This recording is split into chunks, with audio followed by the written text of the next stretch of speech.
الحمد لله رب العالمين والصلاة والسلام على سيد المرسلين أما بعد فأعوذ بالله من الشيطان الرجيم بسم الله الرحمن الرحيم إن الله وملائكته يصلون على النبي يا أيها الذين آمنوا صلوا عليه وسلموا تسليما اللهم صل على سيدنا ومولانا محمد معدن الجود والكرم وآله وبارك وسلم۔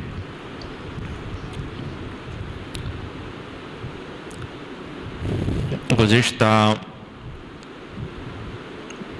غالباً 2 جمعہ سے ہم دجال کے متعلق سماعت کر رہے ہیں اور اس کا سخت فتنہ اور کیسے وہ کرتب دکھائے گا اس سلسلے میں بھی ہم نے کچھ سماعت کیا، اور موجودہ حالات کے تناظر میں کس طرح سے آج مسلمان فتنوں میں پڑ گئے اس کے متعلق بھی توجہ دلانے کی کوشش کی۔ آج انشاءاللہ ہم 2 حدیث مبارکہ سماعت کریں گے۔ حضرت سیدتنا اسماء بنت یزید رضی اللہ تعالی عنہا فرماتی ہیں کہ اللہ کے رسول نبی کریم رؤوف الرحیم، غیب کی سچی سچی خبریں بتانے والے ہمارے آقا صلی اللہ تعالی علیہ وآلہ وسلم میرے گھر میں جلوہ فرما تھے۔ فرماتی ہیں کہ اللہ کے رسول صلی اللہ علیہ وسلم نے ارشاد فرمایا، دجال کا ذکر فرمایا اور فرمایا کہ دجال کے آنے سے 3 سال پہلے آسمان اپنی 1/3 بارش کو روک لے گا اور زمین اپنا 1/3 پیداوار نہیں اگائے گی۔ پھر دوسرے سال 2/3 بارش رک جائے گی، 2/3 اور زمین اپنا 2/3 یہ پیداوار اور نباتات نہیں اگائے گی، اور تیسرے سال آسمان کی کل بارش روک دی جائے گی، کل بارش نہیں برسے گی، اور زمین کا کل نباتات اور اگنا یہ نہیں اگے گا۔ یہ صرف سننا نہیں ہے، اس کو سمجھیں ان باتوں کو، اور دیکھیں کہ یہ کتنا گمبھیر مسئلہ کھڑا ہو جائے گا لوگوں کے لیے، کہ ابھی تو ایسا ہوتا ہے کہ کبھی کوئی بارش ایک جگہ پر نہیں ہوتی تو ہم باہر سے امپورٹ کر لیتے ہیں، سامان کو باہر سے منگا لیتے ہیں، کبھی چاول منگا لیے، کبھی پیاز منگا لی، جو بھی چیز ہمارے یہاں نہیں ہوتی ہم ادھر ادھر کہیں سے بھی لے لیتے ہیں۔ چیز مہنگی ملتی ہے، جو چیز 10 روپے میں ملتی ہے وہ ہمیں 50 میں ملنے لگتی ہے، 50 والی 100 میں لیکن مل جاتی ہے۔ لیکن وہ حال ہوگا دجال کے خروج کرنے سے پہلے کہ پوری دنیا کی بارش یہ 3 سالوں کے اندر میں کم ہو جائے گی، اور آخری سال ہوگا اس کے نکلنے سے پہلے والا سال کچھ اگے گا ہی نہیں اور کوئی بارش ہی نہیں ہوگی، مال دے کر بھی آدمی کو نہیں ملے گا، اگا ہی نہیں تو کہاں سے لائیں گے، پانی ملا ہی نہیں تو کہاں سے پئیں گے۔ اب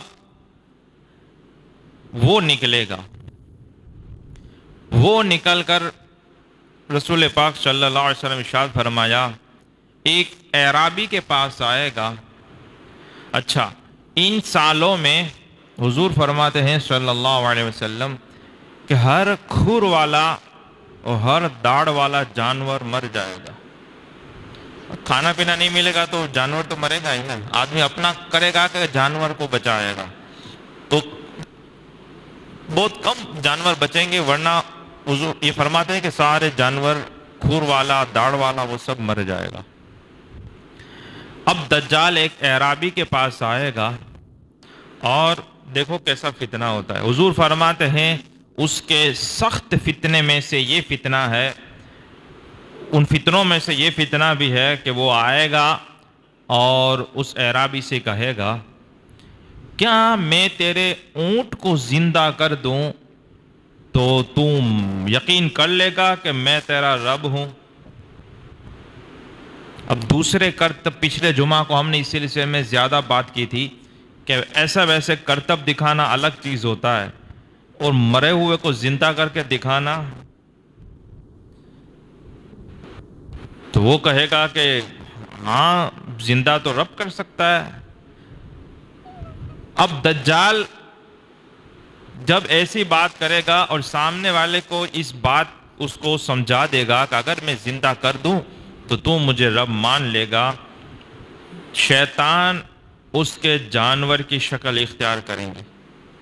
وہ اونٹ، اور وہ بھی کیسا اونٹ کہ جو تھن ہوتے ہیں اونٹ کے اس سے اچھے تھن ہوں گے، اور جو اس کی کوہان ہوتی ہے اس سے اچھی اور خوبصورت کوہان والا یہ شیطان شکل اختیار کرے گا. وہ آدمی دیکھے گا کہ میرا اونٹ تو زندہ ہو گیا. پھر دجال ایسے شخص کے پاس آئے گا جس کا بھائی اور اس کے باپ کا انتقال ہوا ہوگا. وہ دجال آئے گا اس کے پاس اور کہے گا کیا میں تیرے باپ اور تیرے بھائی کو زندہ کر دوں تو مجھے رب مان لے گا. شیطان اس کے بھائی اور اس کے باپ کی شکل اختیار کریں گے. وہ آدمی دیکھے گا کہ میرے بھائی اور میرا باپ تو زندہ ہو گیا. اب مجھے بتاؤ کتنا سخت فتنہ ہے اس کا. اور اسی طرح سے جو کل پچھلے جمعہ کو بات ہوئی تھی کہ جو اس کو مانیں گے وہ آسمان کو حکم دے گا تو بارش برسنے لگے گی، وہ زمین کو حکم دے گا وہ اگنے لگے گا. اب لوگ اس کو ماننے لگیں گے، یہاں تک کہ عورتیں اس کو ماننے لگیں گی تو لوگ اپنی بہن اور اپنی ماؤں کو یہ رسیوں سے باندھ دیں گے کہ کہیں یہ دجال کے پاس نہ چلی جائیں. اب حضور یہ فرماتی ہیں حضرت اسماء بنت یزید رضی اللہ تعالی عنہ کہ حضور نے ارشاد فرمایا اور آپ کسی اپنی حاجت کے تحت آپ تشریف لے گئے، لیکن لوگ جو تھے قوم یہ صدمے میں آ گئی، یہ غم اور رنج میں مبتلا ہو گئی، یہ سب فکر اور ٹینشن میں آ گئے کہ جب ایسا سخت فتنہ ہو تو کیا حال ہوگا. حضور واپی تشریف لائے اور فرماتی ہیں کہ میرے دروازے کے دونوں بازوؤں کو حضور نے پکڑا اور فرمایا اے اسماء کیا بات ہے؟ کہا یا رسول اللہ صلی اللہ علیہ وسلم آپ کی باتیں سن کر اور آپ نے جو ارشاد فرمایا یہ سن کر ہمارے دل نکل رہے ہیں، ہمارے دل یہ گلے میں آ گئے، ہمارے دل نکل رہے ہیں اور ہم پریشان ہو گئے کہ یہ کیسے پھر آدمی اپنا ایمان بچا پائے گا کہ ایک طرف کھانے کا نہیں، ایک طرف پینے کا نہیں، اور اس میں یہ سب دکھا رہا ہے، اور آدمی پھر کیسے بچا پائے گا اپنے ایمان کو. رسول پاک صلی اللہ علیہ وسلم نے ارشاد فرمایا کہ اگر میں یہ ظاہری زندگی میں ہوں، وہ اگر نکلا تو میں اس کا مقابلہ کروں گا اور تمہارے تمام کی طرف سے کافی ہو جاؤں گا، میں اس کا مقابلہ کروں گا. اور اگر وہ میرے بعد نکلا تو پھر اللہ تعالی ہر مسلمان کے لیے میری طرف سے یہ خلیفہ ہے. حضرت اسماء عرض کرنے لگی یا رسول اللہ ہم آٹا گوندتی ہیں، پھر جب تک ہمیں بھوک نہیں لگتی ہم اس کی روٹیاں نہیں پکاتی. کہنے کا مطلب یہ ہے کہ جب آدمی کو لگتی ہے تو وہ کوئی بھی نہ کرنے والا کام کرنے لیتا ہے، وہ سب کچھ کرنے کے لیے تیار ہو جاتا ہے. تو اب جب وہ وہاں پر کچھ ملے گا نہیں اور اس میں یہ آ کر دکھائے گا اور وہ بھی یہ دکھا رہا ہے کہ مرے ہوئے لوگ اور مرے ہوئے جانور کو زندہ لوگوں کو نظر آ رہے ہیں، تو کیسے ہو پائے گا؟ رسول پاک صلی اللہ علیہ وسلم اور اس وقت مومنوں کا حال کیا ہوگا؟ حضور نے ارشاد فرمایا اس وقت مومنوں کو وہ چیز کافی ہو جائے گی جو آسمان والے فرشتوں کو کافی ہوتی ہے، کہ ان کو اللہ کی ذکر، اللہ کی تسبیح اور تقدیس فرشتے کرتے ہیں، ان کو کھانے پینے کی ضرورت نہیں ہوتی۔ اس زمانے میں مومنوں کے پاس اگرچہ کھانا پینا نہیں ہوگا، لیکن اللہ کے ذکر کی برکت سے ان کی روحانی غذا تو ذکر سے مل ہی جاتی ہے، لیکن اس وقت جسمانی غذا بھی ان کو مل جائے گی۔ اور یہ مومن یہ اس کے آنکھوں کے درمیان کاف، فا اور را کو دیکھیں گے کہ کافر لکھا ہوا ہے، کفارہ لکھا، کاف فا را لکھا ہوا ہے۔ اب پڑھا ہو کہ نہ پڑھا ہو، لیکن وہ اس کو پڑھ لیں گے۔ ایک تو یہ حدیث ہوئی۔ اسی طرح کی ایک اور حدیث مبارکہ سماعت کریں۔ فرماتی ہیں حضرت فاطمہ بنت قیس رضی اللہ تعالی عنہ کہ میں نے حضور نبی کریم صلی اللہ علیہ وسلم کے اعلان کرنے والے کو اعلان کرتے سنا کہ نماز کے لیے سب جمع ہو۔ جب حضور کو کوئی بڑا اعلان کرنا ہوتا یا کوئی ایسی بات ہوتی تو حضور اعلان فرما دیتے الصلاۃ الجامعہ۔ یہ پورے سب شہروں میں یہ اس طرح سے اعلان ہو جاتا تو لوگ پھر نماز کے لیے جمع ہو جاتے، نماز پڑھی جاتی اور پھر حضور اعلان فرماتے۔ اور تو یہ سب جمع ہوئی۔ فرماتی ہیں کہ میں بھی حضور کے بارگاہ میں حاضر ہوئی اور حضور کے ساتھ نمازیں پڑھی۔ اس وقت اجازت تھی عورتوں کو مسجد میں آنے کی۔ انہوں نے حضور کے ساتھ نمازیں پڑھی۔ نماز کے بعد حضور سرور دو عالم صلی اللہ علیہ وسلم تشریف لے گئے منبر پر اور کہنے لگے کہ ہر کوئی اپنی اپنی نماز کی جگہ پہ ٹھہرا رہے، سب اپنی جہاں نماز پڑھی وہیں پہ رکا رہے، اور حضور سرور دو عالم صلی اللہ علیہ وسلم مسکرا رہے تھے۔ اب تبسم فرما رہے تھے کہ جس کی تسکین سے روتے ہوئے ہنس پڑے، اس تبسم کی عادت پہ لاکھوں سلام۔ حضور تبسم فرما رہے تھے، حضور مسکرا رہے تھے۔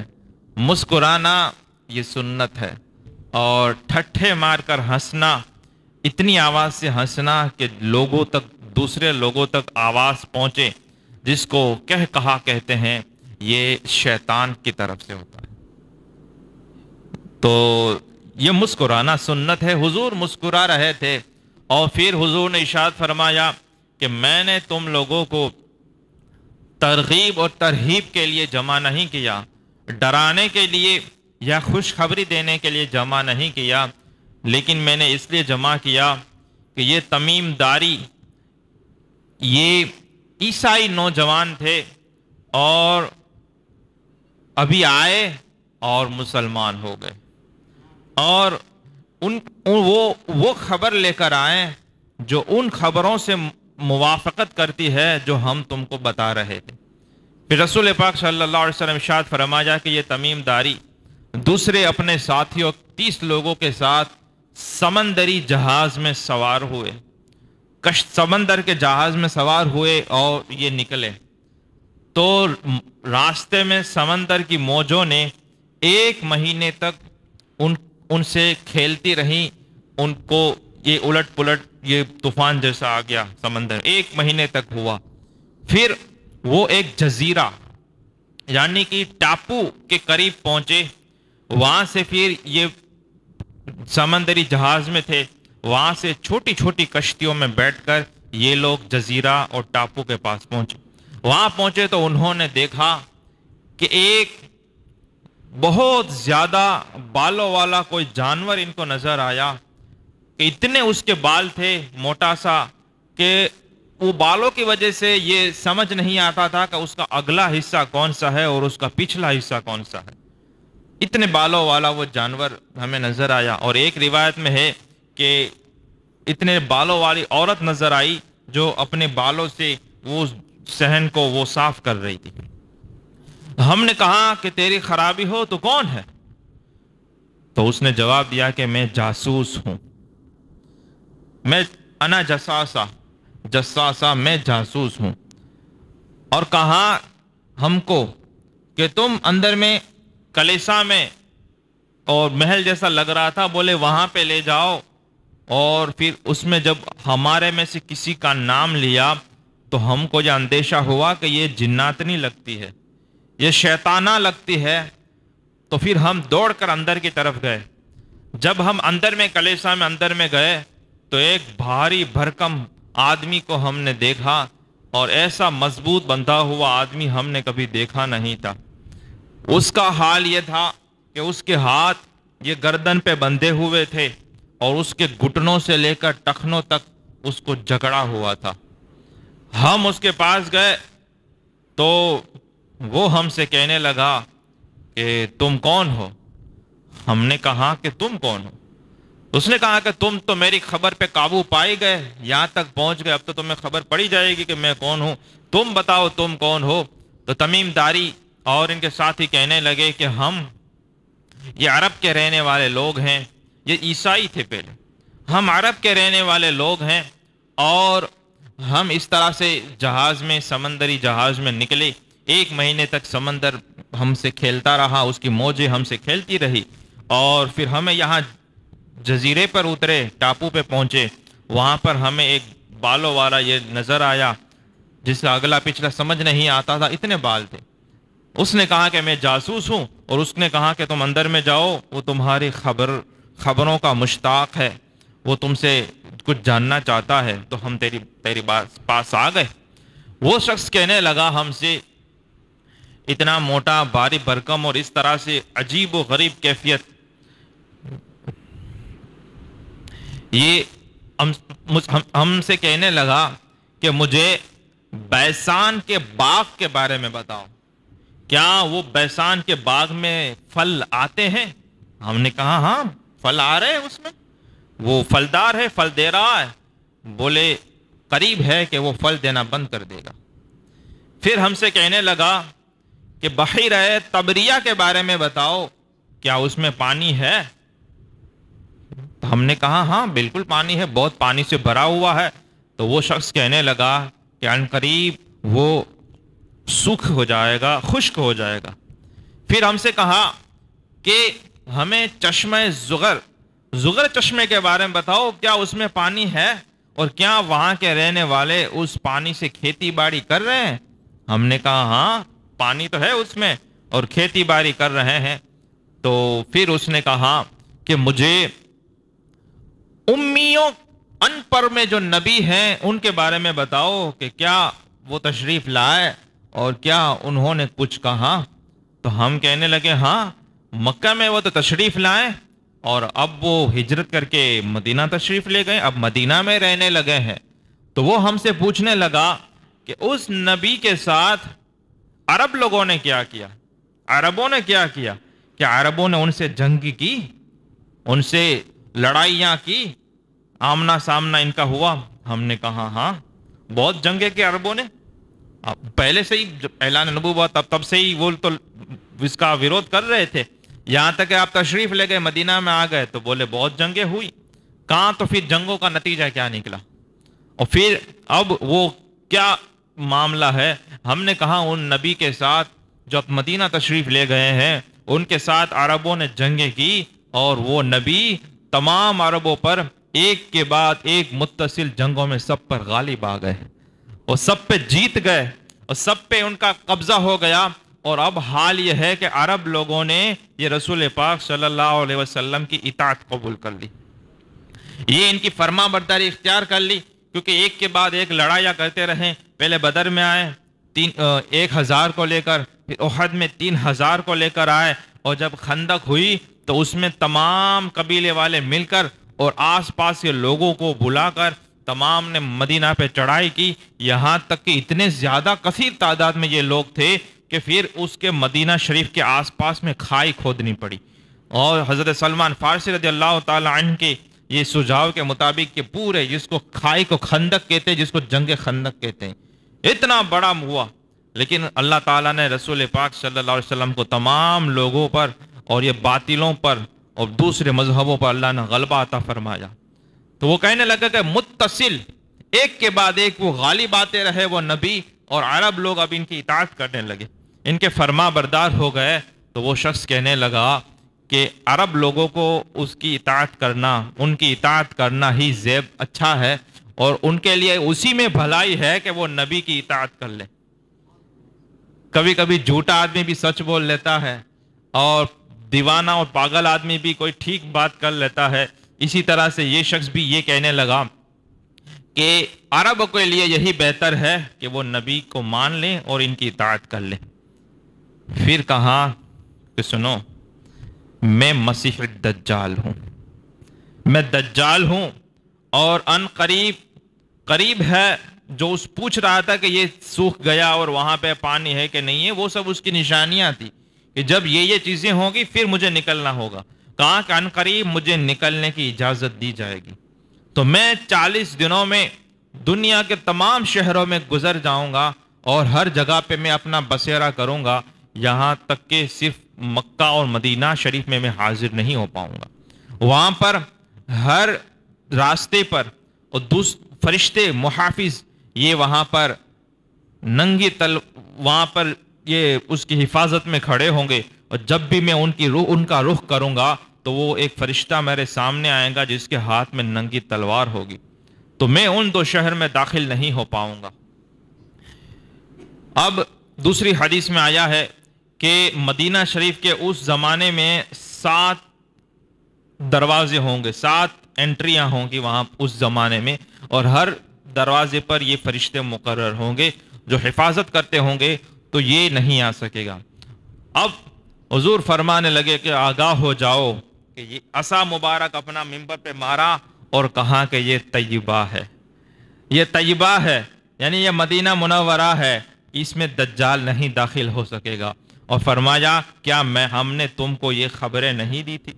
کیا ہم تم کو یہ بتایا نہیں تھا؟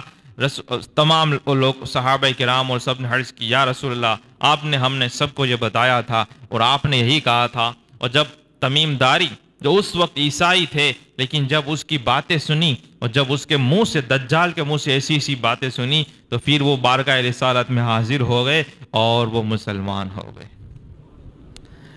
تو آپ نے دیکھا کہ یہ ساری چیزیں وہ ہیں کہ جو وہ فتنہ اس طرح سے وہ برپا کرے گا۔ تو پچھلے جمعہ کو بھی ہم نے اس طرف اشارہ دیا تھا۔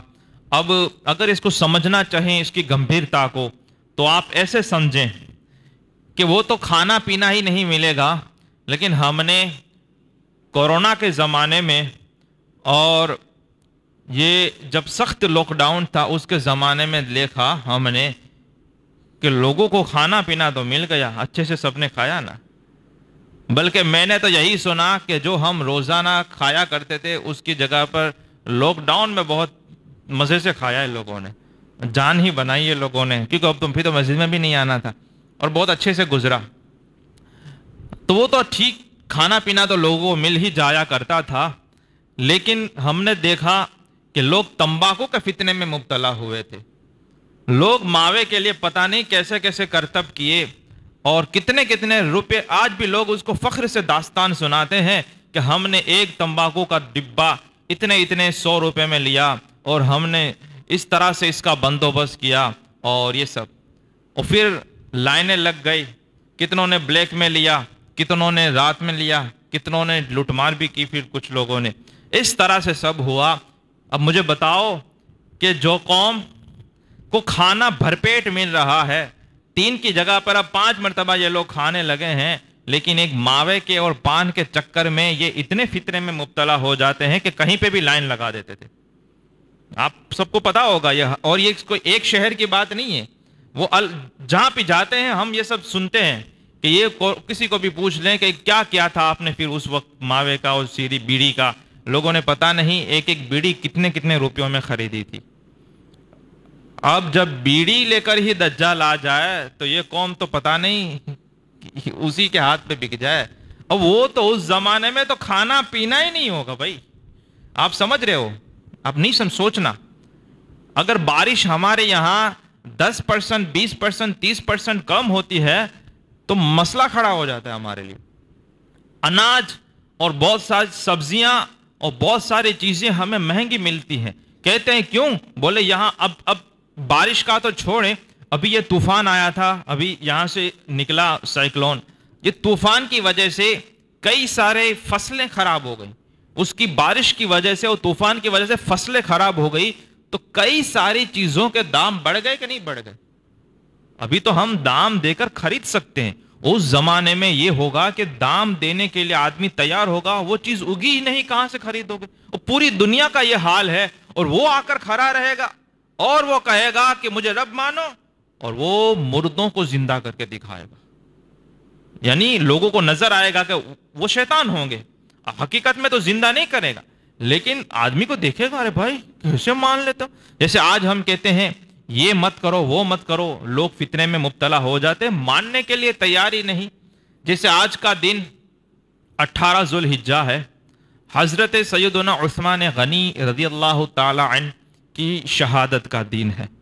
آپ پہ بہت زیادہ ظلم ہوا، ہم محرم میں مناتے ہیں اور ہم یاد کرتے ہیں کہ امام حسین پر اور آپ کے ساتھیوں پر 3 دن کھانا پینا بند رہا، اور رلانے والے رلاتے ہوئے ہیں، تقریر کرتے ہیں۔ حضرت عثمان غنی پر غالباً 23 یا 25 دن تک کھانا پینا بند ہوا تھا، اور ان کے گھر کو گھیر لیا تھا۔ امام حسن اور امام حسین بھی آپ کے دروازے پر پہرا دے رہے تھے۔ آپ یہ 23 سے 25 دن تک آپ کو کھانا پینا نہیں دیا گیا، اتنا خطرناک یہ تھا۔ اور حضور نے پہلے ارشاد فرمایا تھا، ایک صحابی فرماتے ہیں کہ ہم بیٹھے ہوئے تھے، ایک شخص نکلے، چادر اوڑھی ہوئی تھی، حضور نے فرمایا ان قریب ایک فتنہ برپا ہوگا، اور فتنے کے زمانے میں یہ چادر والا شخص ہدایت پر ہوگا۔ وہ صحابی کہتے ہیں میں نام بھول گیا ہوں، وہ حدیث میں آیا، وہ دوڑ کے گئے اور وہ چادر والے بولے اب چادر ہے، بولے کون ہے کہ فتنوں کے زمانے میں یہ شخص ہدایت پر ہوگا۔ میں نے آگے جا کے دیکھا تو دیکھ رہا ہوں کہ وہ حضرت سیدنا عثمان غنی رضی اللہ تعالی عنہ، حضور نے فرمایا تھا کہ یہ ہدایت پر ہوں گے، تو وہ ہدایت پر تھے، لیکن آپ کو شہید کر دیا گیا، اور یہاں تک کہ قرآن پڑھنے کی حالت میں آپ کا خون جو نکلا وہ قرآن کے ورق پر وہ گرا، اور اس طرح کی بہت ساری باتیں ہیں، وقت ہمارے پاس نہیں ہے۔ وہی 18 ذی الحجہ کو ان کو شہید کرنے والوں کا کہنا تھا کہ ہم حضرت علی سے محبت کرتے ہیں، اہل بیت سے محبت کرتے ہیں، اور ہمیں حضرت علی خلیفہ کے طور پر چاہیے۔ آج یہی 18 ذی الحجہ کو شیعہ کمیونٹی بڑی آن بان کے ساتھ یہ عید غدیر مناتی ہے، اور کہتی ہے کہ عید غدیر کی فضیلت یہ ہے کہ عید الفطر اور عید الاضحیٰ سے بھی یہ افضل ہے، اور پورے ایران وغیرہ میں اور جہاں جہاں شیعہ رہتے اور جہاں پہ ہندوستان پاکستان جہاں پر بھی یہ شیعہ جہاں پہ خوب مناتے ہیں عید غدیر، اور بہت جشن مناتے ہیں، اور کہتے ہیں کہ عید غدیر کے دن متع کرو، زنا کو بھی وہ عام کرتے ہیں، اور بہت کچھ اپنی خوشیاں مناتے ہیں، کیونکہ اسی دن حضرت عثمان غنی رضی اللہ تعالیٰ عنہ کی شہادت ہوئی۔ اور امام جلال الدین سیوطی نے اپنی کتاب تاریخ الخلفاء میں لکھا کہ جو شخص بھی حضرت عثمان غنی کی شہادت پر خوشی منائے، حضرت عثمان غنی کی شہادت پر خوشی منائے، وہ دجال نکلے گا تو اس پر ایمان لے آئے گا۔ یہاں تک کہ حضرت عثمان غنی کی شہادت پر راضی ہونے والا اور خوش ہونے والا شخص اگر قبر میں پہنچ گیا اور پھر بعد میں دجال نکلا تو اپنی قبر میں دجال پر ایمان لے آئے گا، اتنی سخت ہے۔ لیکن ہمارے سنی لوگوں کو پتہ نہیں، یہ بھی ایک شیعت اور رافضیت کا فتنہ ہے، جو اہل بیت کی محبت کا نام دیتے ہیں۔ دجال بھی تو ایسا ہی خوبصورت دے گا نا، کھانا دے گا، پینا دے گا، مردہ زندہ کرے گا، پھر کہے گا مجھے رب مانو۔ تو یہ بھی اہل بیت کی محبت کا نام لیتے ہیں۔ اہل بیت کی محبت کون نہیں کرتا اور کون نہیں کر سکتا؟ جو بھی ایمان لائے گا، اہل بیت تو اہل بیت ہے، خون کی نسبت حاصل ہے، حضور سے نسبت رکھنے والی ہر چیز، ہر جو بھی ان سے نسبت رکھے، پھر وہ شخص ہو تو بہت بلند بات ہے، لیکن اگر کوئی بے جان چیز بھی ہے جس کو رسول پاک سے نسبت حاصل ہو جائے، وہ تمام مومن، جو بھی سچا مومن مسلمان ہوگا، تمام کے لیے وہ بہت ہی عزت و تعظیم کرتا بھی ہے، محبت بھی کرتا ہے۔ لیکن یہ کیا کرتے ہیں؟ دوسرا کچھ سمجھاتے ہیں، اور پھر عید غدیر کے بارے میں فرماتے ہیں کہ غدیر خم کے مقام پر، یہ حج سے واپسی کے موقع پر رسول پاک صلی اللہ علیہ وسلم نے حضرت علی کو اپنا خلیفہ بنایا۔ اس کا مطلب لوگ سمجھ نہیں رہے، کہتے ہیں کہ وہ اس وقت فرمایا تھا کہ ھذا علی مولا ہوں، کہ جس کا میں مولا ہوں وہ حضرت علی بھی ان کے مولا ہیں. اور مولا کا مطلب کیا ہوتا ہے وہ مجھے کوئی سمجھائے گا؟ مولا آپ ڈکشنری میں دیکھو تقریباً 17 سے 18 اس کے مطلب بنتے ہیں. مولا مالک کو بھی کہتے ہیں، مولا غلام کو بھی کہتے ہیں، اور مولا والی کو بھی کہتے ہیں. بہت مولا کا مطلب بنتا ہے. ان تمام مطلب کو نکال کر یہ کہتے ہیں کہ مولا کا مطلب خلیفہ ہوئے. اب جیسے ہی کوئی بھی یہ بات مانے گا کہ رسول پاک کے خلیفہ حضرت علی ہوئے تو حضرت ابو بکر، حضرت عمر اور حضرت عثمان غنی، جس کو ہم خلافت راشدہ کہتے ہیں، شیعہ لوگ اس کو خلافت غاصبہ کہتے ہیں، غصب کی ہوئی خلافت. اب یہ فتنہ ہے، یہ آزمائش ہے کہ کتنی محبت ہے حضرت علی سے اور کتنی صحابہ کرام سے کیا نفرت کرنی ہے. اس کا مطلب کیا مولا علی مشکل کشا سے محبت کا مطلب یہ ہوتا ہے کہ باقی تینوں سے آپ نفرت کرو؟ تو یہ تو نہیں ہے. اور اہل سنت میں تو عید غدیر منائی نہیں جاتی. ہم نے تو کبھی باپ دادا کے اس میں نہیں سنا. لیکن اب لوگ پتہ نہیں یہ اس کو کہتے ہیں کہ یہ دی گئی، اور پھر اسی کے پس منظر میں یہ ساری چیزیں شیعہ لوگ اپنی باتیں چلاتے ہیں، رافضی لوگ. حالانکہ میں آپ کو بتاؤں کہ یہ باتیں، یہ مشابہت ہو گئی، اور جو جس قوم سے مشابہت کرے وہ اسی میں سے ہے. اب یہ کوئی نئی بات نہیں ہے. مجھے بتاؤ، کیا حضرت غریب نواز رضی اللہ تعالی عنہ کو آپ سید مانتے ہو؟ اہل بیت سے مانتے ہو؟ آپ تھے حسنی کہ حسینی تھے؟ آپ مانتے ہو؟ یہ تو رافضیوں کے خلاف تھے. کیا حضرت غوث پاک پیران پیر دستگیر کو آپ سید مانتے ہو؟ کیا آپ کو اہل بیت مانتے ہو؟ کیا آپ حسنی حسینی سید تھے کہ نہیں تھے؟ انہوں نے تو رافضیوں کے خلاف کتابیں لکھی ہیں، انہوں نے تو رافضیوں سے مناظرے کیے ہیں. غوث پاک نے مرید بعد میں بنا ہے. پیر کا کام ہدایت دینا ہوتا ہے، پھر مرید بنا کے ہدایت دے یا تقریر کر کے ہدایت دے. وہ مناظرے کیا کرتے تھے رافضیوں سے. کئی سال رافضی یہ حضور غوث پاک کے ساتھ ڈیبیٹ میں آتے، آپ کی پریکشا اور آزمائش کرنے آتے، حضور غوث پاک کی کرامتوں کو دیکھ کر، آپ کے وعظ و نصیحت کو سن کر، آپ کی کتابیں پڑھ کر یہ شرافضیت سے توبہ کر کے سنی ہو جاتے تھے. تو وہ سب تو کچھ اور کہہ رہے ہیں. اس سے پہلے حضرت جعفر صادق رضی اللہ تعالیٰ عنہ کی بارگاہ میں چلے جائیں کہ حضرت جعفر صادق اہل بیت سے نہیں ہے؟ سردار ہیں ہمارے، اہل بیت کے سردار ہے بھائی. حضور غوث پاک کے بھی پیروں کے پیروں کے پیروں کے پیر ہیں یہ. وہ ان کی بات آپ سنیں تو آپ کو پتا چلے گا. حضرت جعفر صادق رضی اللہ تعالیٰ عنہ یہ تو رافضیوں کے خلاف تھے. بلکہ حضرت مولا علی مشکل کشا کی بارگاہ میں ہی چلے جائیں، میرے مولا علی، مولا علی ہی ہم بول رہے ہیں بھائی، مولا علی ہی بول رہے ہیں، نام میں ہی مولا ہم نے لگا دیا ہوا ہے. مولا علی اور مشکل کشا ہی بول رہے ہیں. وہ حضرت علی رضی اللہ تعالیٰ عنہ فرماتے ہیں کہ اگر مجھے کوئی ابو بکر اور عمر سے افضل کہے تو میں اس پر قذف کی حد لگاؤں گا. یعنی جب کسی پر زنا کی تہمت لگائی جائے اور 80 کوڑے مارے جاتے ہیں، اگر مجھے کوئی کہے کہ علی یا ابو بکر اور عمر سے افضل ہے تو میں اس 80 کوڑے لگواؤں گا. بالکل صاف صاف ہے. کیوں ادھر ادھر بھٹک رہے ہو؟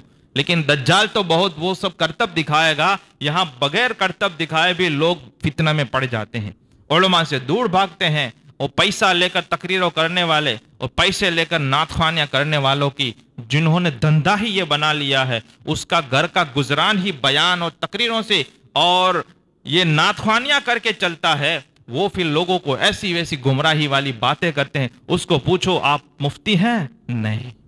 عالم ہیں؟ نہیں. آپ کون ہے بھلا؟ کچھ بھی نہیں. اور دجال سے بچنے کے لیے آخر میں ایک حدیث مبارکہ میں آیا کہ جو شخص سورہ کہف کی 10 آیتیں شروع کی یاد کر لے گا وہ دجال کے فتنے سے بچا رہے گا. اب آج تو یہ حال ہے کہ سورہ کہف کا نام بھی لوگوں نے پہلی مرتبہ شاید کئی لوگوں نے سنا ہو.